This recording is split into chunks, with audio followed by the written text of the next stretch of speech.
Welcome to the second day of this year's Goodman lecture series. I'm Frank Schumacher. I'm a member of the history department here at Western.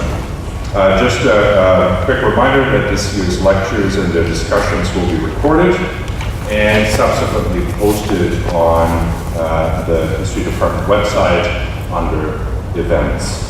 In addition, there's also, as was yesterday, the sign-in sheet for students in need of attendance confirmation. Finally, thank you to our bookstore here at Western for setting up a table again today, where you can conveniently purchase, if you haven't done so, your own copy of Fortress America. Now, each fall, for more than 40 years now, the Goodman Lecture Series has brought distinguished scholars to Western for 3 public lectures on 3 consecutive days. The series was established in 1975 by the Goodman family of Toronto in memory of their daughter Joanne, who was a second-year history major and died in a highway accident. We're most grateful for this endowment from the Goodman family. And we're delighted that Professor Elaine is with us this week to discuss her thoughts of the impact of fear on the state of democracy in the United States since World War II. Dr. May is the Regents Professor of American Studies and History and Chair of the Department of History at the University of Minnesota. She's been past president of both Organization of American Historians and the American Studies Association. One of America's foremost cultural historians, she's published widely, and for those who weren't here yesterday, I'll just tell you that among her many books is her history of American families in the Cold War, entitled Homeward Bound, which is a classic. I'd also like to mention America and the Pill, and her most recent work, Fortress America. Now, yesterday we explored sex, women, and the body, and the facets of emerging Cold War domesticity, from sexual insecurities to emotion control to missile envy. We even followed Maria and Melvin Minison into their 1959 honeymoon in a nuclear fallout shelter.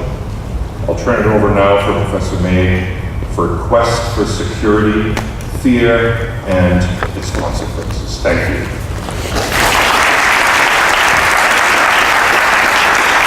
Thank you, Frank. Thank you for that. Thank you for that generous introduction, Frank.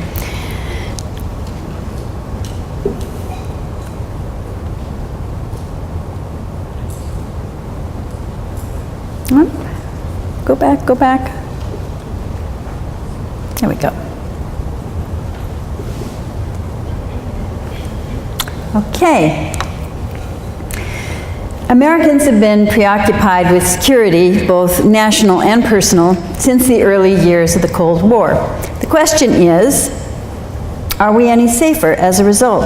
Are we a stronger, better nation and society, that is the United States? I'll leave Canada out of this for now. When I say we, I will be standing on my own home turf. There's considerable scholarship on American national security and foreign policy, but there's less on the domestic side of that coin, the long-term quest for personal security at home. This history dates back at least a century, but let's begin with the onset of the atomic age in the early years of the Cold War, when connections between foreign and domestic security policies and practices rose to the surface of national life. The presence of the bomb and the frenzy over communism at home and abroad heightened fears across the nation. Americans knew what nuclear war might look like because they had seen it. Only one country had waged nuclear war, and that was the United States. So if we, the good guys, could drop the bomb, why not the bad guys? The Soviet Union acquired atomic weapons, in 1949. How could Americans be safe? Well, in order to avoid big government programs that might resemble socialism or anything the Soviet Union might do, policymakers rejected large-scale public civil defense efforts and instead urged citizens to protect themselves through private efforts, particularly by remaining constantly vigilant and by fortifying their homes. The media did its part to keep citizens alert and insecure. For example, on July 26, 1950, the front page of the Los Angeles Times reported experts weighing A-bomb peril here.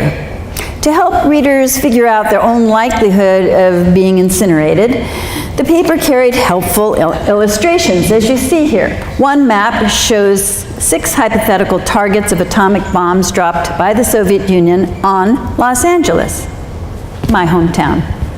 My mother might have been reading the newspaper and sipping her coffee when this was a headline, and her toddler daughter would be running around the floor.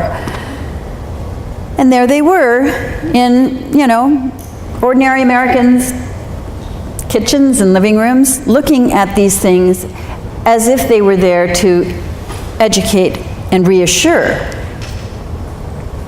So we see the one map showing 6 hypothetical targets of atomic bombs. Another shows concentric circles from a potential ground zero, each one indicating different levels of blast, fire, damage, and destruction. Civil defense officials and enterprising businesses offered homeowners tips on constructing basement shelters,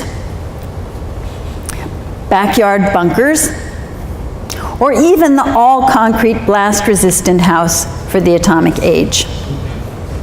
Very few homeowners actually constructed shelters.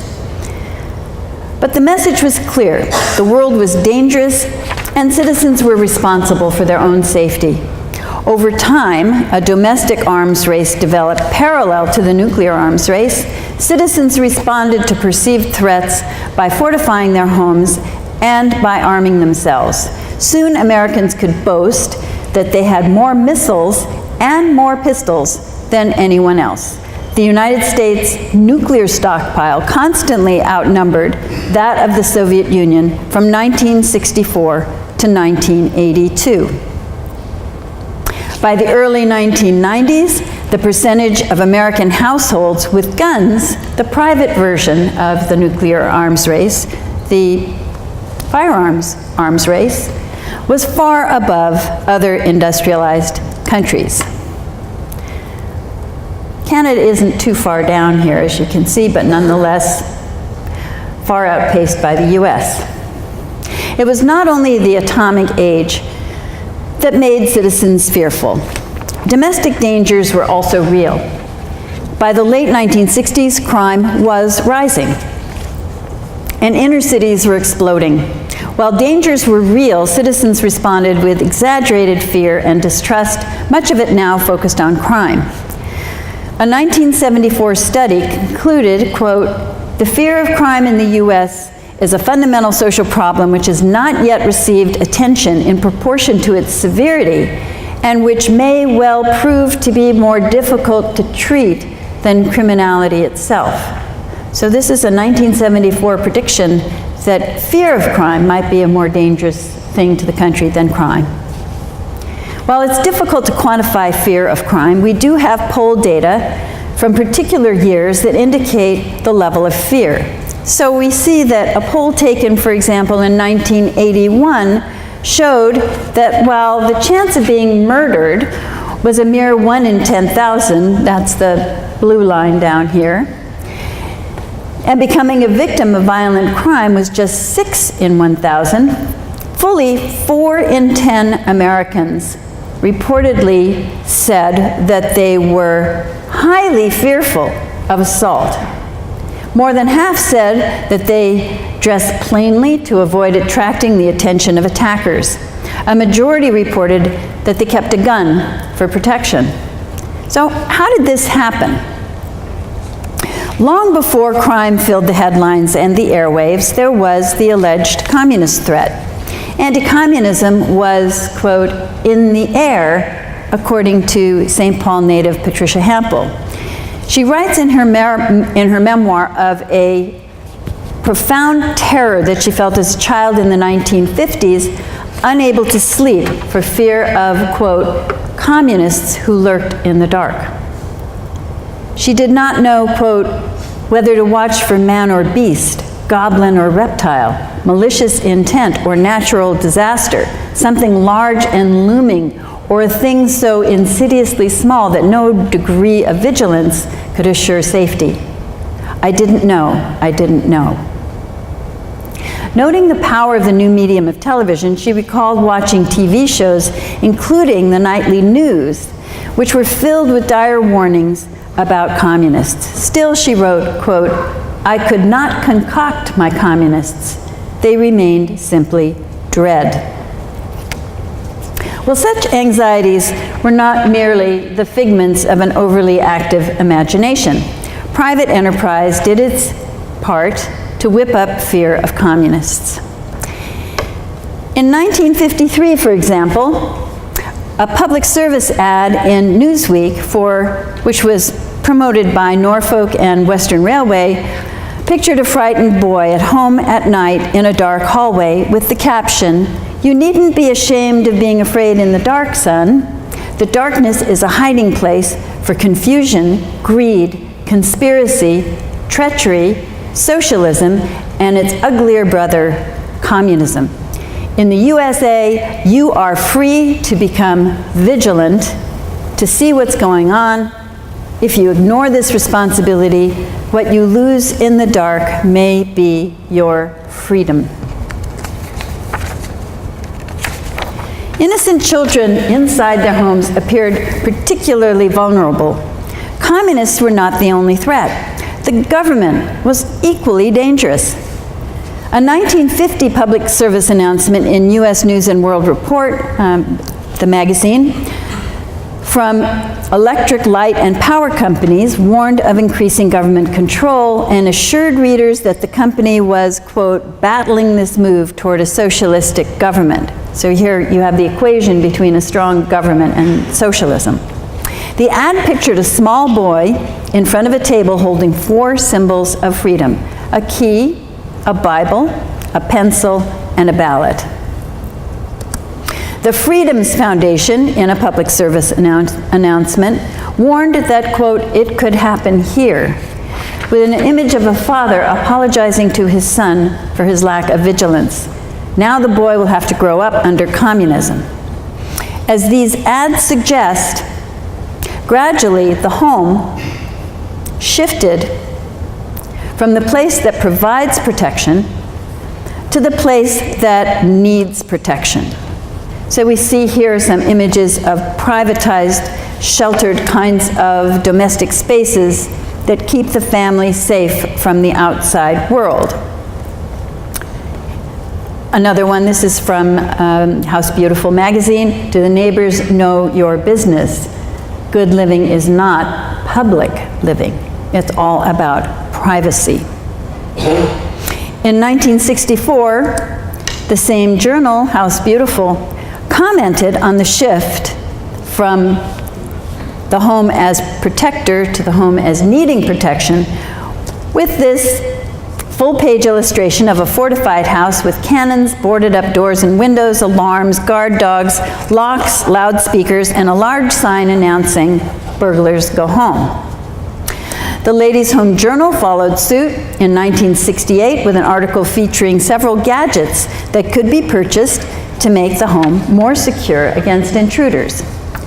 Companies that stood to profit from fear of crime did their best to whip up terror. In 1970, for example, General Telephone and Electronics took out a full 2-page ad in Time magazine promoting their new intercom system. A convenience, to be sure, but here's how they're advertising it.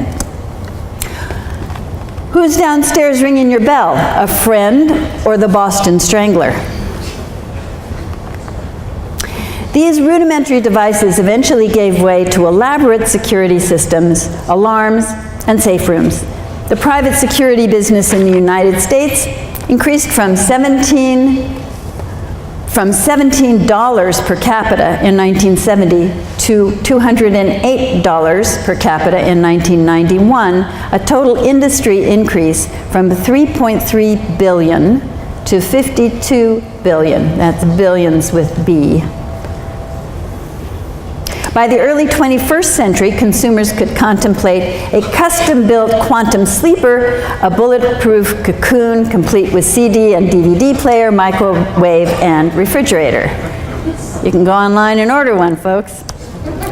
The locks, gadgets, barricades, and warnings against dangerous strangers reflected a growing siege mentality that began to surface in the mid-1960s.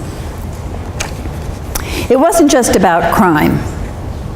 Although crime was increasing even at its peak in the last half of the 20th century, the rate of violent crime barely exceeded its highest point in the first half of the 20th century. Throughout the 20th century, the murder rate remained below 11 murders per 1,000 population. In the mid-1960s, the crime rate was relatively low, with violent crime affecting fewer than 2 people in 1,000. At its height, the rate of all violent crimes remained below 8 victims per 1,000 population. Now, when you see a graph like this, it looks pretty dramatic, right?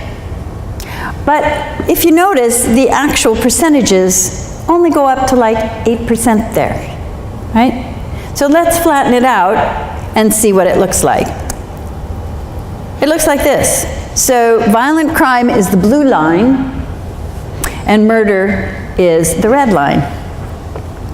So if we consider these numbers in terms of the percentage of the population, the variations appear quite slight, and the chances of anyone actually being harmed look like almost nothing. So it really depends a lot on how the statistics are presented. But regardless of the slim likelihood of becoming a crime victim, crime came to stand in for the many upheavals at the time that disrupted the Cold War order, including political protests, urban riots, and the many challenges to the status quo and authority structures at the time, particularly as the 1960s began to unfold. Politicians were quick to respond with a call for law and order. Now, this was a new campaign issue on the national front. In the early years of the Cold War, from 1948 until 1964, and 64 was the turning point, candidates for national office, particularly for the presidency, warned of the communist menace and promised to be tough on organized crime. But there was no mention of street crime in any presidential candidate's acceptance speech or in any inaugural address or in any campaign speech. Now, this changed dramatically in 1964. Law and order actually leapt into the center of political debates and stayed there for the rest of the century and up until today. But at the same time, while the issue of crime was taking hold, in 1964, the Cold War and the atomic age still loomed large. Candidates vied over the greatest dangers facing citizens and who among them offered the best protection. So was it the atomic age and the threat of a bomb falling on the country, or was it crime and urban unrest? And they debated this and they focused on it in their campaigns. Republican presidential candidate in 1964, Barry Goldwater, said publicly that he would not rule out the use of tactical nuclear weapons in war. Well, Lyndon Johnson, who was running for president at the time, who was the incumbent, who had become president at the assassination of Kennedy, he responded to Goldwater's statement that he wouldn't rule out using nuclear bombs with a powerful television ad suggesting that his opponent would unleash nuclear war. Some of you may have seen this, but whether you have or haven't, here we go.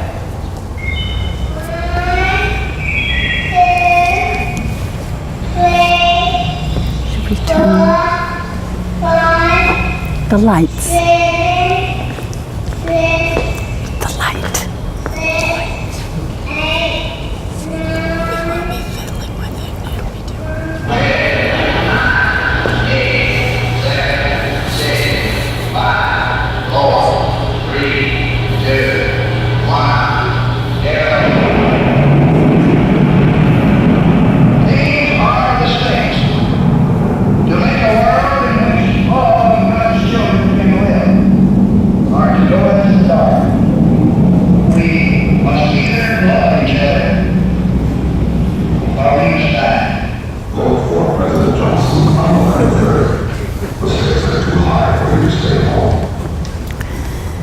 So viewers at the time would recognize that voice as Lyndon Johnson's voice. He didn't have to say, "My name is Lyndon Johnson and I approve this ad."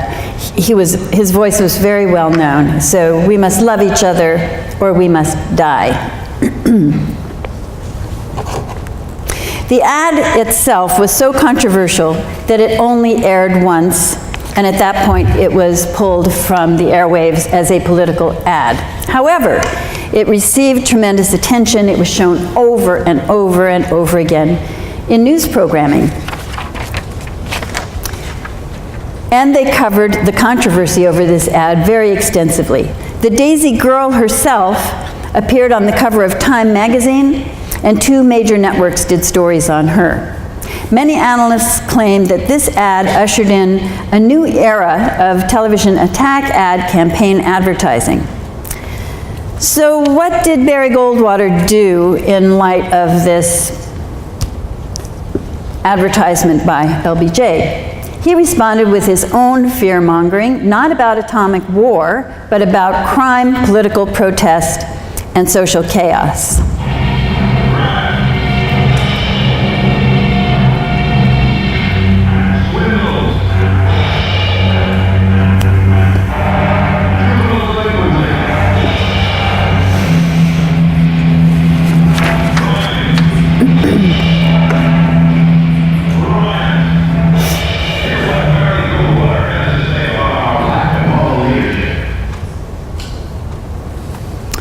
Well, Johnson easily won the election, but Goldwater's message on crime and social chaos set the tone for later campaigns. In 1968, 4 years later, both the Republican candidate Richard Nixon and the American Reform Party candidate, third party candidate, George Wallace, focused on law and order. Nixon had a well-earned reputation as a fierce anti-communist. In 1968, however, he turned his attention to street violence and political protest. Nixon ran a television ad that turned the tables on, quote, civil rights, using that term, civil rights, to address law and order.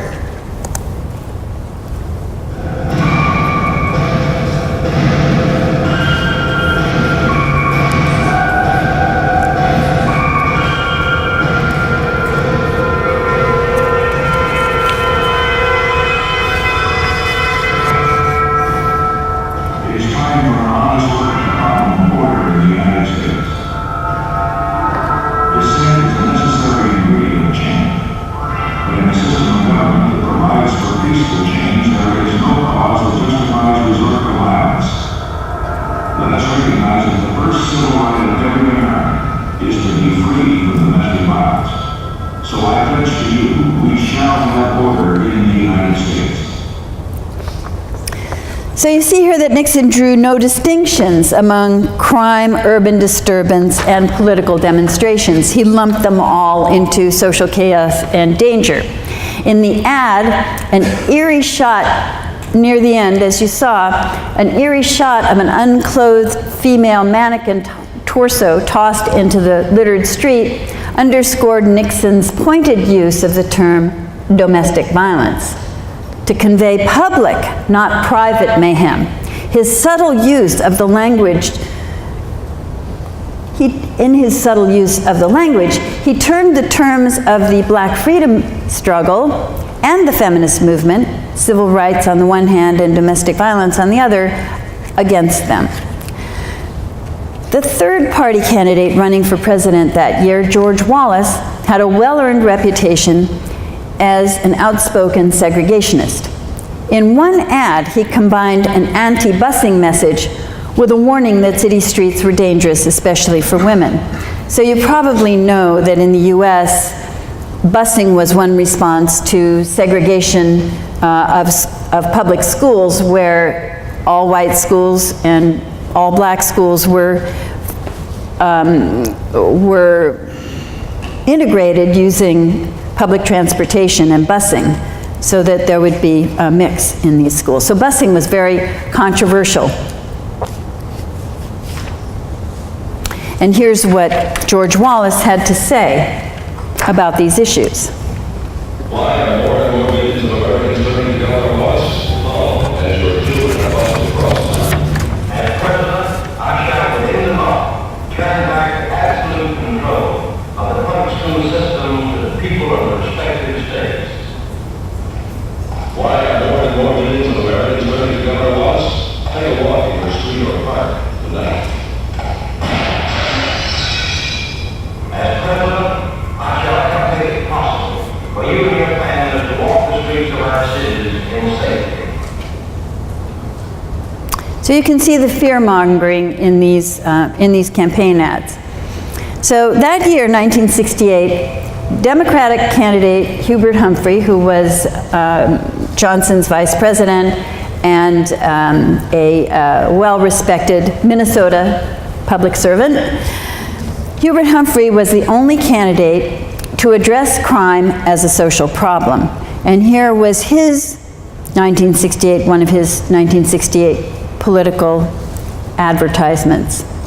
We're not going to make this a better America because we live more jails. This country needs a more decent neighborhood, more educated people, better homes.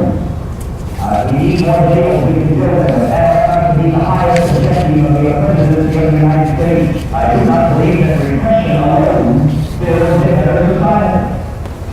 So that was a little fuzzy, but he's saying you're not going to make this a better America just because you build more jails. What this country needs are more decent neighborhoods, more educated people, better homes. I do not believe that repression alone builds a better society. A kind of prophetic message in terms of where the United States went from here forward. Humphrey was the last candidate in 1968, he was the last candidate of either party to articulate an approach to crime that addressed its underlying causes. No one ever did that again in a presidential election after that. Nixon and Wallace combined won 57% of the votes, and as we know, Nixon was the winner. Although Humphrey's loss was in large measure due to his association with Johnson and the war in Vietnam, the election results taught Democrats a lesson. 4 years later, Democratic candidate George Mcgovern embraced law and order and anticipated the war on drugs. Now, in a lot of his policies, especially economic ones, George Mcgovern was arguably the farthest left candidate the Democratic Party or any major party has put forward. But here's what he had to say in 1972. You're never going to get on top of crime in the United States until you get on top of the drugs. Because half of all the crime in this country is caused by the drug addict. They'll kill, they'll steal, they'll do anything to get that money to sustain that drug addict.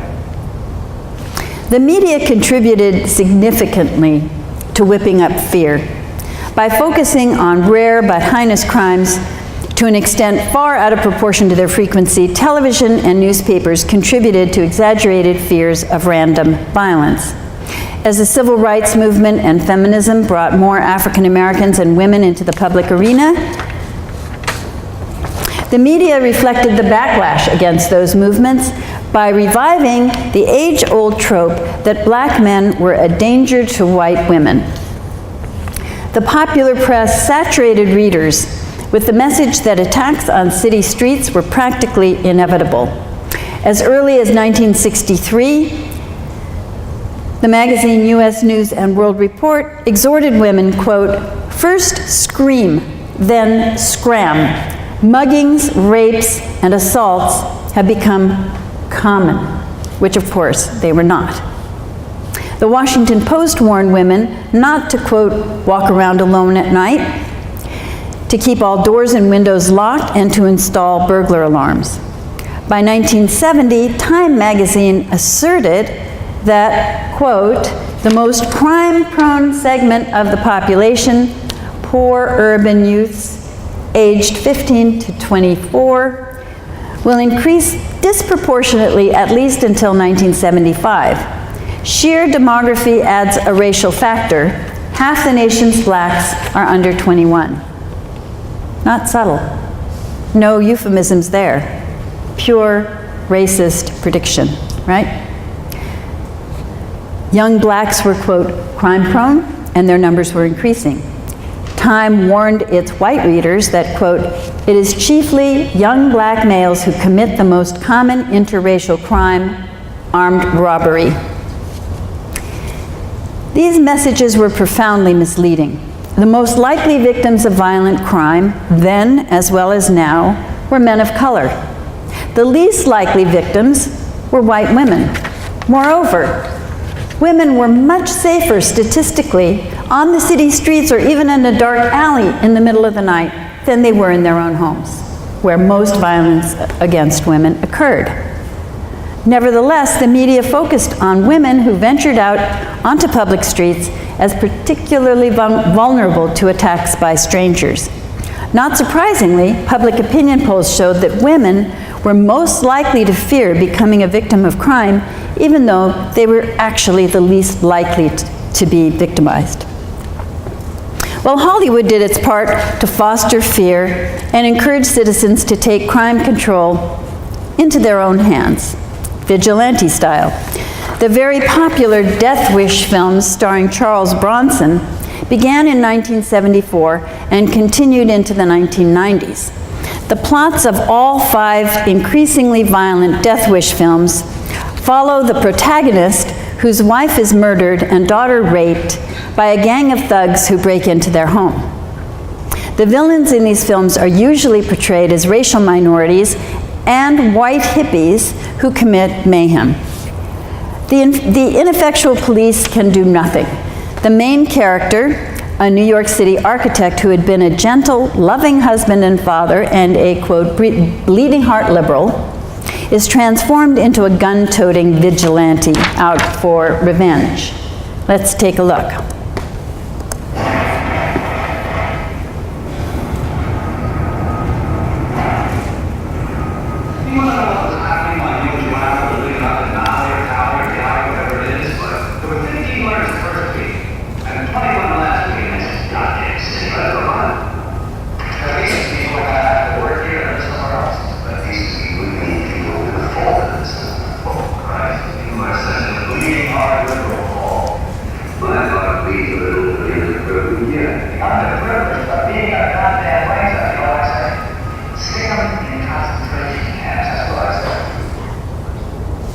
Could you hear that? In the back? Everybody heard it? Stick them in concentration camps. That's what I say. And these are the heroes, right? Here's the trailer for this film. Enjoy a typical afternoon in New York City.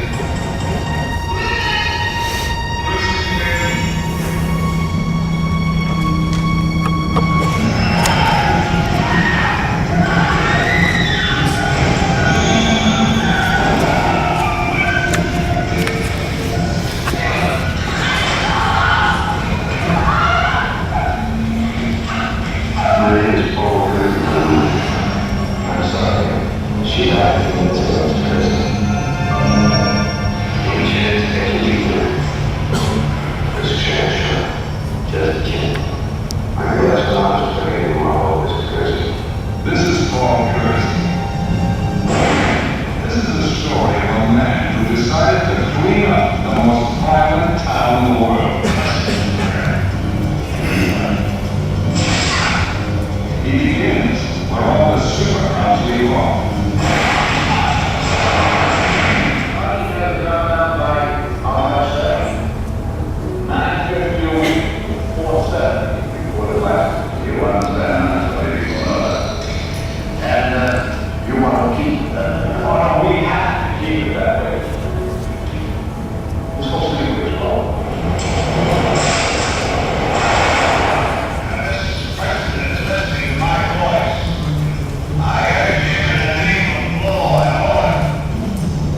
listening? Call him a mad vigilante. Call him a hero.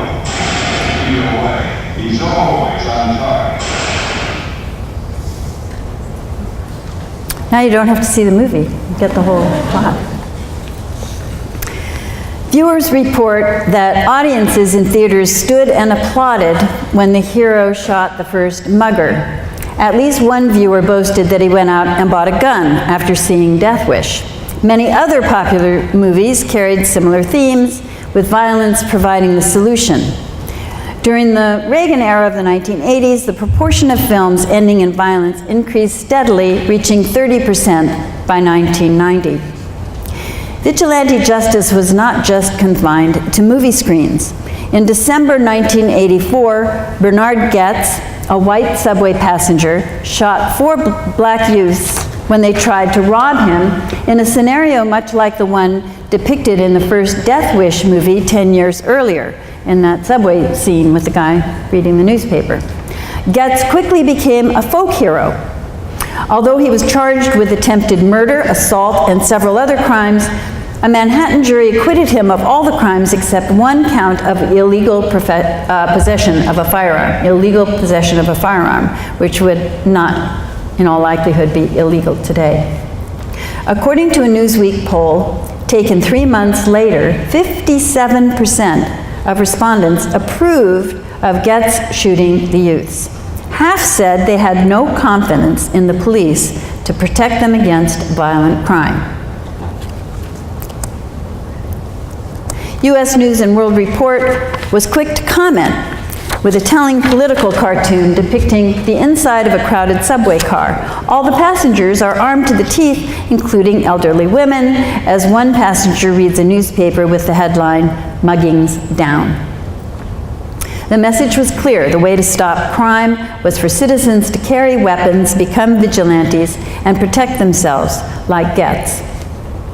Racialized fear-mongering intensified during the 1980s, reaching a new low in 1988 with the infamous Willie Horton ad by Republican presidential candidate George H.W. Bush. That's Bush 1, first one, which featured a black man on parole who raped and murdered when he was released from prison under the watch of Governor Michael Dukakis.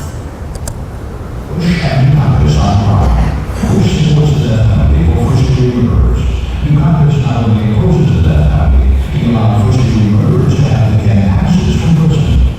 One was Willie Horton, who murdered a boy at a robbery, stabbing him 19 times.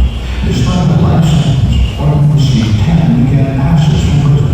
Horton fled and kidnapped a young couple, stabbing the man and repeatedly raping his girlfriend. Weekend prison passes. Dukakis on crime. The Democratic candidate, Michael Dukakis, responded not with a condemnation of Bush's race-baiting and fear-mongering, but with a Willie Horton ad of his own, featuring, in this case, a Latino parolee from a federal prison who raped and murdered a woman during Bush's year at the helm of the CIA. Rich Bush talks a lot about prison programs, but he won't tell you that the Massachusetts program was started by a Republican. And Bush won't talk about the thousands of drug kingpins furloughed from federal prisons while he led the war on drugs. Bush won't talk about this drug push, one of his furloughed heroin dealers, who raped and murdered Patsy Pettit, pregnant mother of 2. The real story about furloughs is that George Bush has taken a furlough from the truth.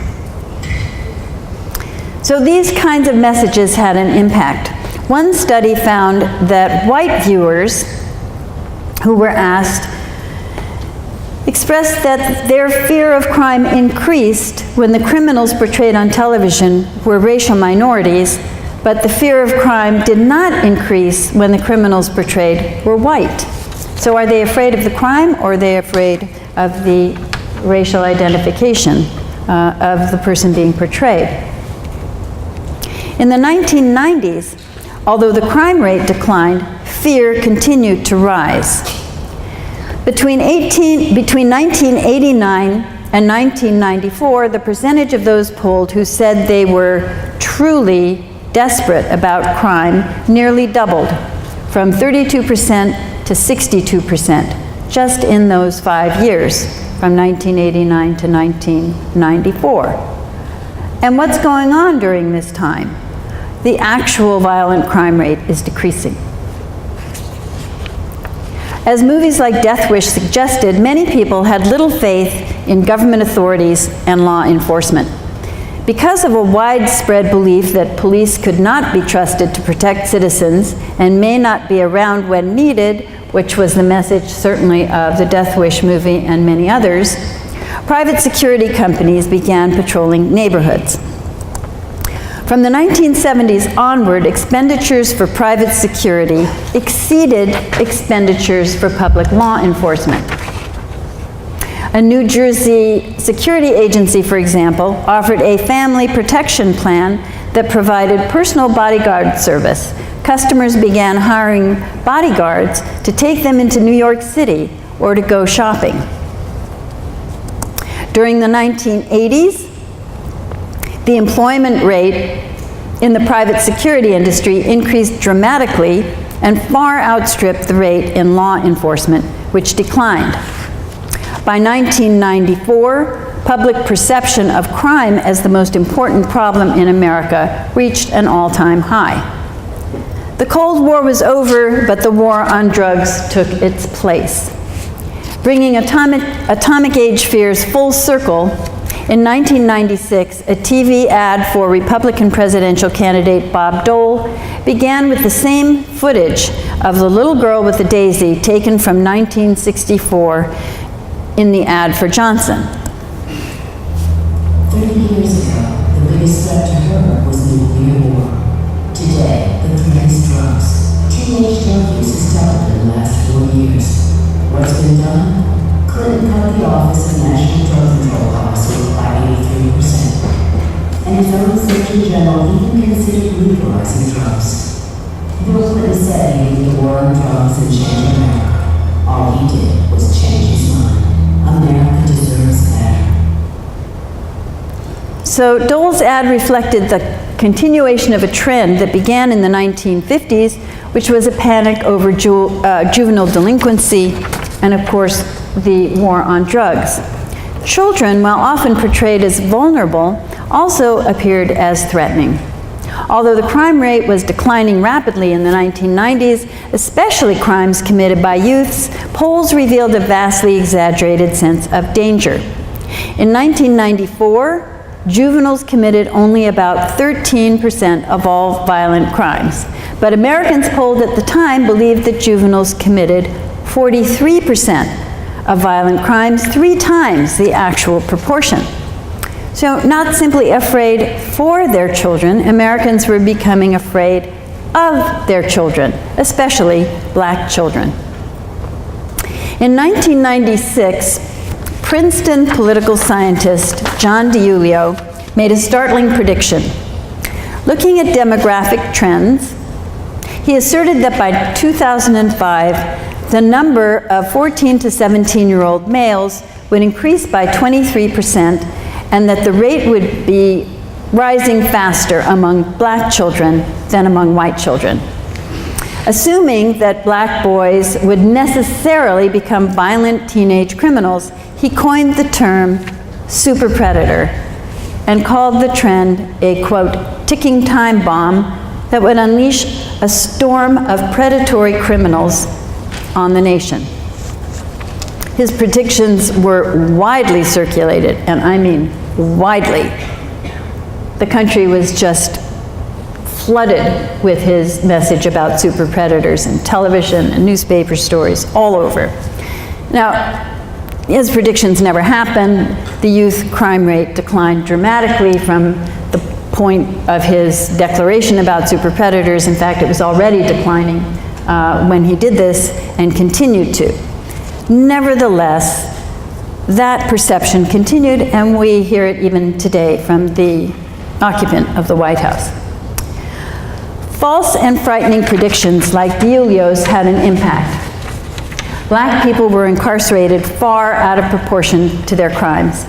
By the end of the century, 1 out of every 4 young black men was in jail, on parole, or on probation.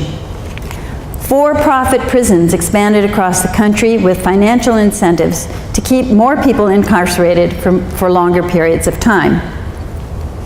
Between the 1970s and the end of the century, the prison population grew tenfold, from 200,000 to more than 2 million. The rate of increase for prison costs was 6 times greater than for higher education spending. By the late 20th century, not only criminals lived behind bars and walls, and we know that mass incarceration was and continues to be a huge problem in the US, but at the same time, increasing numbers of non-incarcerated Americans locked themselves up in fortified homes. Nowhere is this bunker mentality more obvious than in the rapid proliferation of gated communities across the nation's residential landscape. In the 1960s, the numbers of gated communities began to grow, increasing in the 1970s and skyrocketing in the 1980s. Residents of gated communities often own their own streets, pay for their own services and utilities, and provide their own security guards.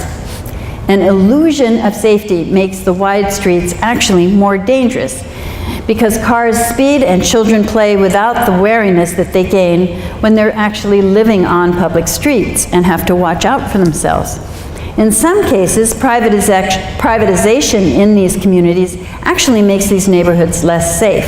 Police and fire emergency vehicles have trouble entering these communities because access is restricted. And researchers report that children become fearful of strangers, especially strangers who look different from themselves. A 1995 study found that most residents chose gated communities for security. They believed that they were safer, but in fact, they were not safer.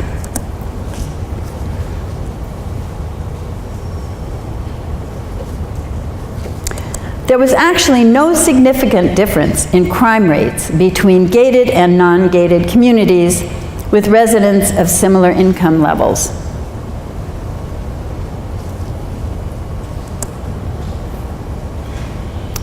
But people believed that there was a difference, and that it was because of the gates.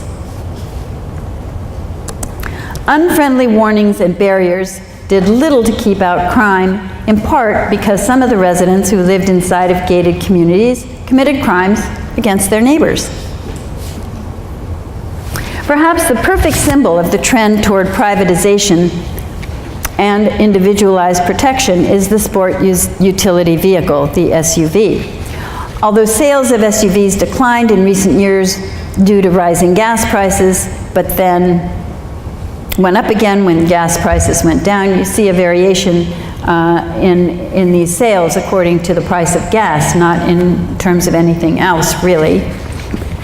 During the last 2 decades of the 20th century, SUVs were the fastest growing segment of the auto industry. Families often purchased SUVs because they appeared to offer safety, and that's what these purchasers would say. But actually, SUVs are no safer than regular cars. In fact, SUVs are more prone to rollovers and braking failures than cars. The National Highway Traffic Safety Administration reported that SUV occupants are 11% more likely to die in a traffic accident than those in cars. SUVs are also dangerous to other cars. In the event of a side impact collision with an SUV, car occupants are 16 more times more likely to die. But there was something nonetheless emotionally appealing about the power and the ruggedness and the aggressiveness of the SUV. Not only its apparent offering of a kind of security and protection, it had a personality. I'll just show you one of many SUV ads that convey this kind of emotional attraction.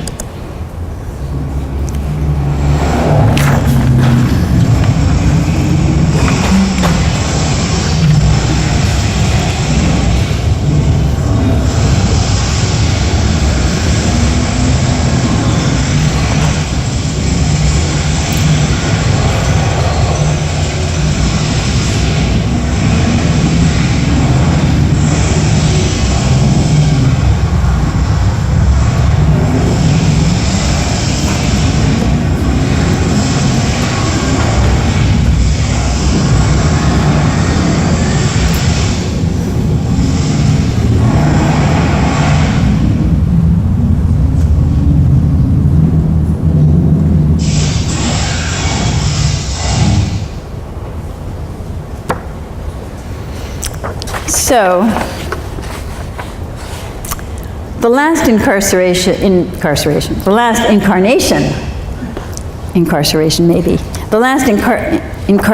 of the SUV was in fact a military vehicle, the Hummer, a civilian version of the Humvee used by the armed forces in the First Gulf War. Now, it's interesting to note that the vast majority, well over 90% of all SUVs purchased in the United States, never go off-road like the suggestion in this ad, which is pretty cool, actually. I mean, there's a lot of talent and creativity that went into advertisements like that. And they had tremendous emotional appeal. But the Hummer was, in fact, a civilian version of the Humvee used by the armed forces in the Gulf War, and Arnold Schwarzenegger was the one who urged automakers to develop the Hummer in the mid-1990s, bringing the aura of foreign military campaigns to the city streets. And here we see Schwarzenegger promoting the Hummer in the middle of Times Square. This was before his political successes in California and other scandalous things. In 2001, the future governor of California promoted a new Hummer H2 at its unveiling in Times Square. Although at less than 10 miles per gallon, the Hummer did not survive the economic collapse, its presence on American streets at the turn of the 21st century was a symbol of the times. I like these pictures. You know, some people say that people look like their dogs or their dogs look like them. Some people look like their cars, right?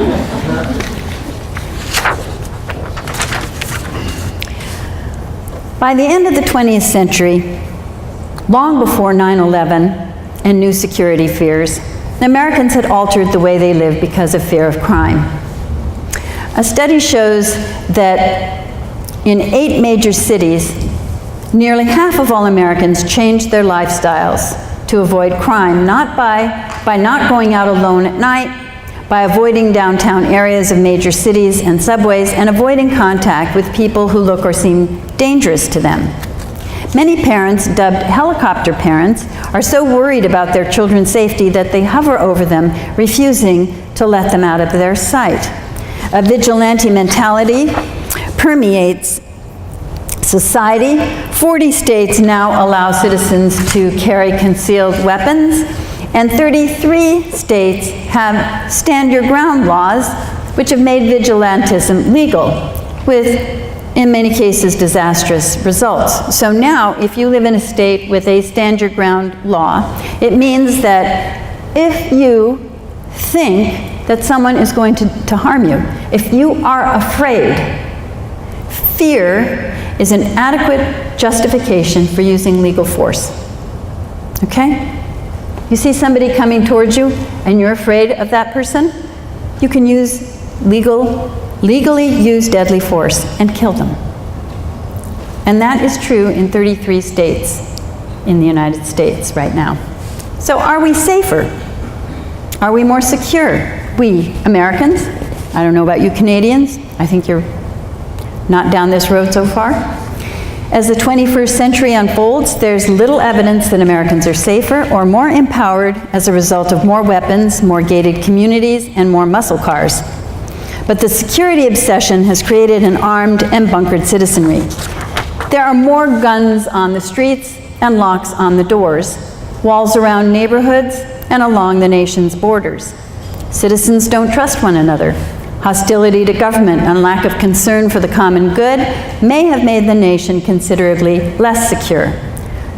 But locks on the doors did not protect families against losing their homes through mortgage foreclosure. Guns in their pockets did not prevent citizens from losing their shirts to Wall Street greed. There's no evidence to date that our national obsession with security has actually made us any more secure, and I will leave you with this one image of guns per 100 residents. This is from 2007. Today it's actually 100%. There are, on average, 1 gun per capita in the United States. Not all in individual hands, but because people are now accumulating armories of weaponry, there are more guns per capita even than here. And Canada is, you know, not so bad. There you are. Not so bad. So I'll leave you with this. Thank you.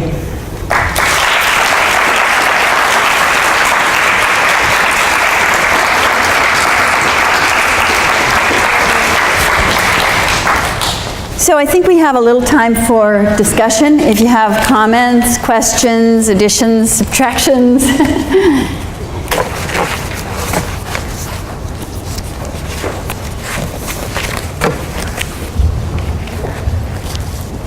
Yes? Do you have any thoughts about who benefits from fear? What is driving this? What is driving this and who benefits from fear? Well, certainly gun manufacturers, security companies, those who make SUVs, those who make security systems on homes, politicians who get elected by fear-mongering, the media who sell lots of papers and advertisements and news programming by focusing on violent, even if rare, crimes. You know, the saying, if it bleeds, it leads. So there's a lot of people who are benefiting from it, but it's certainly not individual Americans or society as a whole. Yeah? Thanks for your talk today. I'm curious as how this security fear is reflected into rural America, because it seems that pretty much everything you said in the talk is focused in on urban centers. So is this reflected in rural communities, and does the rural communities kind of express this onto urban communities? So how does the rural-urban divide fit into this security fear? That's a great question. How do rural communities relate to these kinds of messages? Well, there's no question that the center of fear is focused on urban America, especially so-called inner cities. And yet, these are national messages, and they are broadcast and sent around the country. We can see that they have a political impact if we look at the way voters are responding in rural areas. They don't seem to be responding differently. They seem to be politically motivated by the same kinds of fears and concerns as people who live in the cities. And rural areas tend to also believe strongly in the American values of self-reliance. On the other hand, rural communities tend to be poor, tend to be occupied by people of color and immigrants. And those folks are less likely to be drawn into this particular kind of a messaging, although many are, because they too have fears and they too worry about their safety and their security. And so even though in large measure these messages are pitched towards white Americans and encouraging fears of outsiders, be that immigrants or people of color who are homegrown Americans. We now, you know, have a president who's called for building a wall on our border. Not the Canadian border, did you notice? It's just a trade war. The wall is for the keeping out the Mexicans, not the Canadians. So, you know, I think that these messages have a national pitch, even though the site of danger is usually the city. But it's out there, and that's a really good question, because I haven't really done the research to see how rural Americans responded to these fears. So thank you for that. That's somebody else's book, maybe yours. Yes? Just wondering, what's the deal like with the dog as far as the youth is concerned? Are you supporting is a tail wagging the dog, and Most of the news outlets are concerned because what do they call us when I should say leads of leads? right. Even despite the fact that the crime rate is there. Right, yeah, so what gets people to watch the news, you know? Big banner headline, crime rates down. And then what? So, yeah, and the fact that the media does report whatever is the hot issue of the time, and if political leaders and candidates and the leaders of American institutions and the heads of corporations are all beating this same drum, it's going to show up in the media, exaggerated. So yeah, the media plays a big role in all of this. Yeah, Frank. So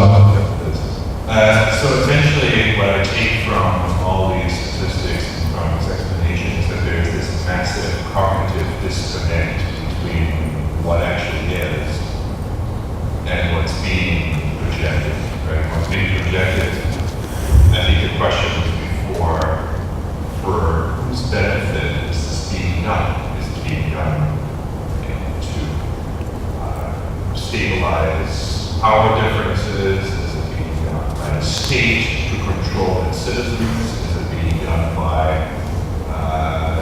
businesses trying to extract more money?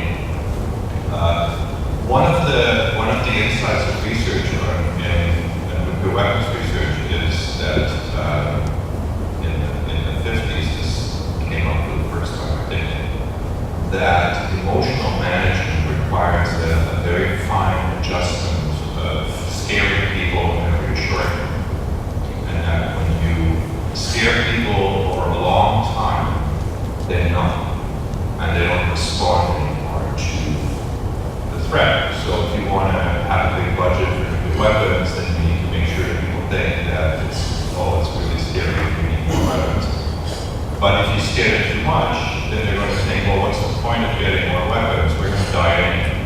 So how does this work in this context with crime, for example, or racialized crime? How does that work? Well, I think on some level, you're right. It does, to some degree, mirror the nuclear numbing that you described, and that scholars of that process of kind of acceptance of the doomsday environment, calling it nuclear numbing. There is a sense that a lot of people don't even realize the way that fear affects their lives. I'll confess that, I myself catch myself in certain conditioned behaviors of how I behave when I'm out in the world, as if people I don't know are potentially threatening to me, I think twice before I go out walking in my neighborhood at night after dark, and then I think, damn, I wrote the book, I'm going, and I'm out there. But I think we don't even realize as a nation, I think it is the numbing factor, don't even realize how fear has seeped into our everyday lives and really determined in many ways how we interact in the world and with each other. We've all done those things. I remember when my kids were little, once chatting with somebody in an elevator, and, a little girl saying, "Mom, you're not supposed to talk to strangers." And I'm thinking, that wasn't quite the message I was trying to give my kids, And we do these things and we don't hardly even think about them. And so I do think that there is a parallel, and I'm glad you raised that, Frank, because I think it's a danger in its own right that we're so unaware of our own fears that we barely even recognize them anymore. That we have a debate about, quote, free-range kids versus, kids who are supervised. Free-range kids, wasn't that what childhood used to be all about? So yeah, thank you for that.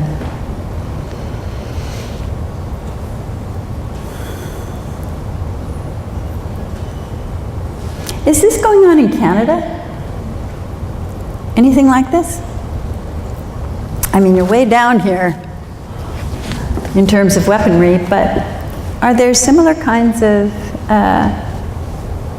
under-the-radar fears that permeate Canadian society? Yeah. Well, like in the 60s with Charles Bronson and all those guys that were dishing out horrendous violence in the movies, now we have superheroes doing the same thing. Now, what do you think is the cause of that?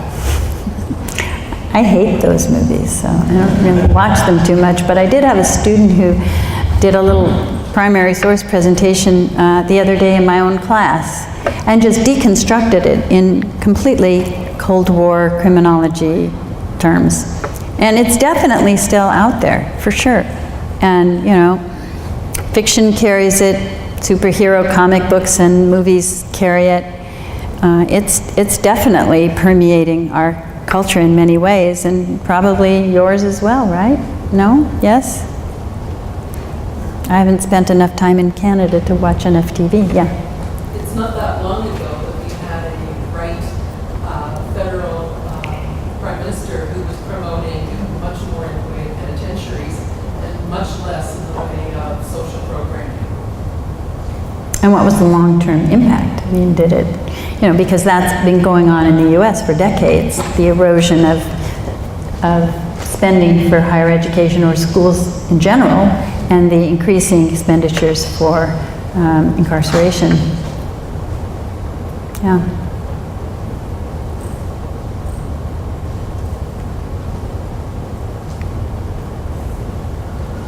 Yeah.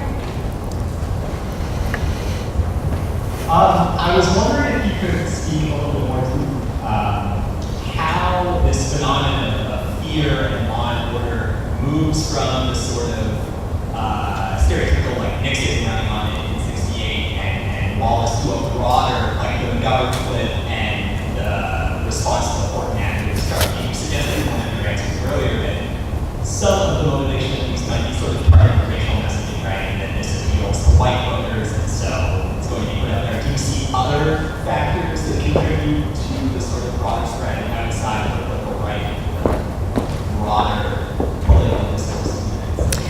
Well, certainly the fact that this turned in the mid to late 60s has a lot to do with cities, you know, blowing up in violence, with urban riots, if you call them riots, or uprisings, if you call them uprisings. And that had a huge impact on the way people understood the world around them.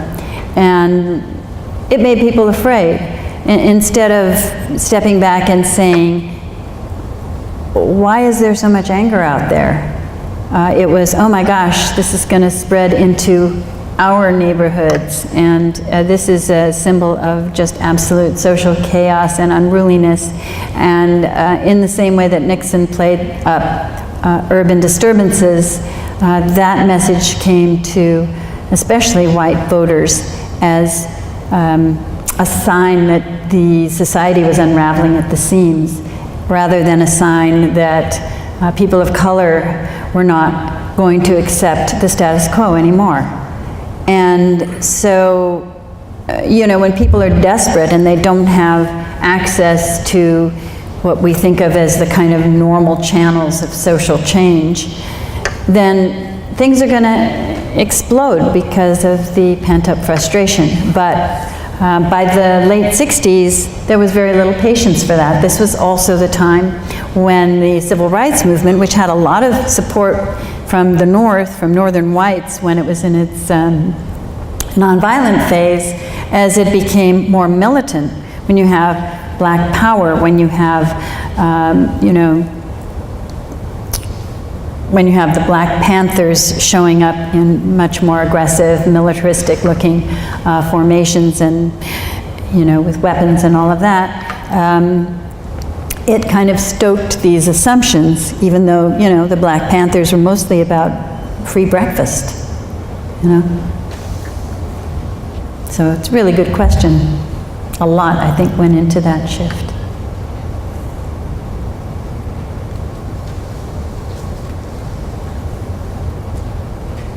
All right, well, that thank you very much. Thank you. Great questions. Thank you.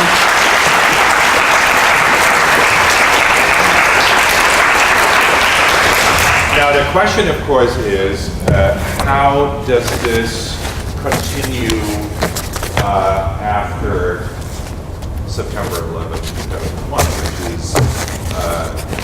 which is, is there a rupture, is there a break, is there a continuity, or is there both? Well, I guess we'll have to wait till tomorrow to find out. At 2:30 will be our last lecture for our afternoon. We'll hope to see you there. Thanks for coming.